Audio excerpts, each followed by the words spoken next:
नमस्कार, बनवून खाऊ मस्त राहू. स्वागत आहे आजच्या व्हिडिओमध्ये. आज आपण खमंग आणि चवदार पार्टीसाठी पावभाजी बनवणार आहोत. तर आपण पावभाजी बनवण्यासाठी मस्त एक 30-40 जणांची पावभाजी आपण बनवणार आहोत. त्यासाठी आपण घेतलेले ढोबळी मिरची, बीट, बटाटे, हा फ्लावर घेतलेला आहे आणि गाजर कट करून घेतलेले आहेत. त्यासोबत मटरही आपण सोलून घेतलेला आहे. तर हे सर्व आपल्याला भाजी शिजवण्यासाठी कुकरमध्ये टाकून घ्यायचं आहे. तर हे सर्व एकत्रितरित्या टाकून घेतल्याच्या नंतर आपल्याला कुकरमध्ये ठेवून हे सगळं धुवून घेऊन पाणी टाकून शिजवून घ्यायचं आहे. तर एक चांगलं शिजवून घेतल्याच्या नंतर भाज्या असं धुवून घेऊन आपल्याला शिजवण्यासाठी टाकायच्या. तर असं सर्व भाज्या आपण कुकरमध्ये टाकून घेतल्या. त्याला असं झाकण लावून आपण गॅसवर दोन्ही कुकर ठेवून द्यायचे. तर आपण कुकर ठेवण्यासाठी गॅस पेटवला आहे. आता आपण कुकर ठेवून देऊया आणि दोन्ही कुकरमध्ये एकत्रितरित्या अशा भाज्या भाजून घेऊया. त्यानंतर आपण कांदा कापलेला आहे, टोमॅटो घेतलेला आहे, कोथिंबीर आहे, मटर घेतलेला आहे. तर हे आपण फोडणी देण्यासाठी टाकणार आहोत. तर हे आपलं सर्व तोपर्यंत रेडी करून घ्यायचं.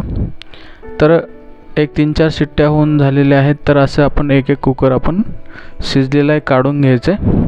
ते सर्व शिजलेल्या ज्या भाज्या आहेत त्या आपल्याला मॅश करून घ्यायच्यात, बारीक करून घ्यायचे सगळं शिजलेलं एकत्रित.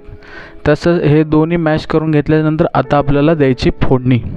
तर फोडणी देण्यासाठी असं मोठं पातेलं आपण ठेवलेलं आहे गॅसवरती. त्यामध्ये त्या प्रमाणामध्ये तेल टाकलं आहे फोडणी देण्यासाठी आणि तेल चांगलं गरम होऊ द्यायचं. तेल गरम झालं की मग आपल्याला तेलामध्ये जे सर्व मसाले आहेत, जे भाजीपाला आपण जे कापलेलं आहे ते त्यामध्ये टाकायचं. तर सुरुवातीला आपण कांदा टाकूया.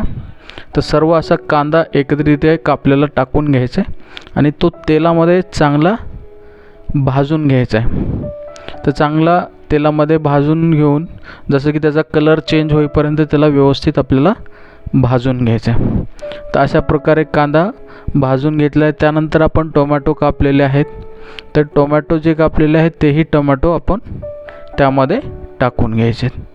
तर हे सर्व जे आपण भाजीपाले प्रमाणात घेतलेले आहेत ते पण एक डिस्क्रिप्शनमध्ये एकदम व्यवस्थितरित्या सांगतो, त्यामध्ये त्याप्रमाणे तुम्ही टाकू शकता. तसं कांदा आणि टोमॅटो तेलामध्ये असं टाकून घेतलेलं आहे. चवीप्रमाणे त्यामध्ये आपल्याला मीठ घालायचं आहे आणि मीठ घातलेलं त्यामध्ये मीठ घालून परत कांदा आणि टोमॅटो तेलामध्ये आपल्याला चांगलं परतून घ्यायचं आहे. तर चांगलं जेवढं आपण परतू तेवढं चांगली चव लागणार आहे आणि चांगल्या प्रकारे आपली पावभाजी, जी पावभाजीची भाजी आहे ती भाजी तयार होणार आहे. तशा प्रकारे आपण सर्व एकत्रितरित्या आपण टाकून घेतलेलं आहे. खमंग अशी भाजी करायची आहे. तर खमंग भाजी करण्यासाठी आपण सर्व साहित्याचं तेलामध्ये आपण टाकून घेऊया आणि चांगल्या प्रकारे भाजून घेऊया. ते सर्व एकत्रितरित्या आपण चांगलं भाजलेलं आहे. त्यानंतर आपल्याला हे सर्व भाजल्याच्या नंतर त्यामध्ये लसूणाची पेस्ट टाकायची, जी आपण लसूण पेस्ट केलेली आहे अद्रक टाकून. तर अद्रक आणि लसूण पेस्ट टाकून त्यामध्ये तेही व्यवस्थित आपल्याला भाजून घे. त्यानंतर थोडंसं आपण त्यामध्ये टाकलेलं आहे एक बटरचं त्यामध्ये आपण ॲड केलेलं आहे. तर बटरही टाकून त्यामध्ये व्यवस्थित आपण असं मोठं पातेलं घेतलेलं आहे आपण. ते एवढे पातेलं भरून आपण भाजी बनवणार आहोत. जसे की आपण बर्थडे असेल, ॲनिव्हर्सरी असेल वगैरे कार्यक्रमाला हे जसं लहान मुलं पार्टी वगैरे मागतात, बाहेर खाऊ घालण्यापेक्षा आपलं घरी बनवून मस्त अशी आपण भाजी आणि पावभाजी तयार करू शकतो.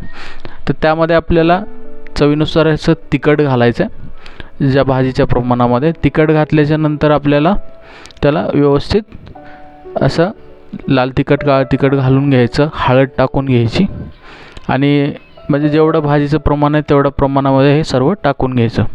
त्यानंतर असा थोडासा पावभाजी मसालाही त्यामध्ये टाकून घ्यायचा. एक हळद टाकून घ्यायची चमचाभर. हळद टाकून सर्व मसाले टाकून असं आपल्याला एकत्रितपणे ते सर्व मिक्स करून घ्यायचं. तर चांगल्या प्रकारे मिक्स केल्यामुळे चव लागणार आहे. मसाला चांगला भाजून तेलामध्ये घ्यायचा आहे, त्यामुळे भाजी चविष्ट बनणार आहे. तर अशा प्रकारे आपला हा सर्व मसाला तयार झालेला. त्यामध्ये आपण असे ओले मटर टाकूया.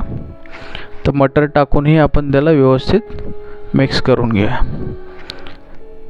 तर असा मटर आणि सर्व मसाला एकदम चांगल्या प्रकारे आपण भाजून घेतलेला आहे. त्यामध्ये फोडणीमध्ये आपण थोडीशी कोथिंबीरही टाकून घेऊया, त्यामुळे भाजीला आणखीनच चव येणार आहे. तर हे असं एकदम चांगल्या प्रकारे आपला मसाला तयार झालेला आहे. जे आपण मॅश केलेले शिजवलेले जे भाज्या आहेत सर्व, ज्यामध्ये आपण सर्व भाज्या एकत्रितरित्या आपण शिजवलेले आहेत, ते सगळं मॅश करून असं त्याचं पेस्ट बनवलेले आहे. ते सगळं मॅश केलेलं जे भाज्या आहेत ते आपल्याला त्यामध्ये पातेल्यात टाकून घ्यायच्या. तर अशा प्रकारे हे सर्व मॅश केलेलं आपण त्यामध्ये टाकून घेतो आहे. तर मसाल्यामध्ये सर्व भाज्या टाकल्याच्या नंतर आपण हे चांगल्या प्रकारे त्या मिक्स करून घेऊया. तर मिक्स केलं की सर्व जो मसाला आहे तो भाज्यामध्ये मिक्स होणार आहे आणि चांगल्या प्रकारे आपली पावभाजी एकदम चविष्ट तयार होणार आहे. तर आपण हे सर्व घट म्हणजे एकदम झालेलं आहे, तर त्यामध्ये आपण काही पाणी पण ॲड करू शकतो आणि भाजी वाढवू शकतो.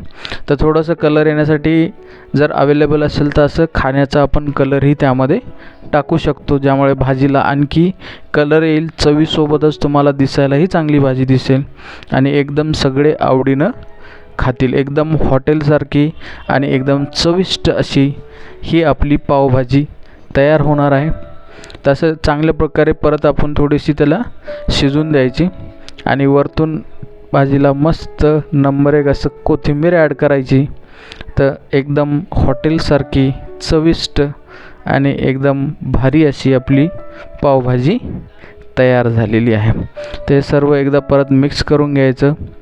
त्याप्रमाणेच त्यामध्ये थोडंसं पाणी टाकून घ्यायचं आणि एकदम नंबर एक अशी पावभाजी आपली तयार झालेली आहे. अशी एक आपण खाऊ शकतो, असं पार्टीलाही खाऊ शकतो.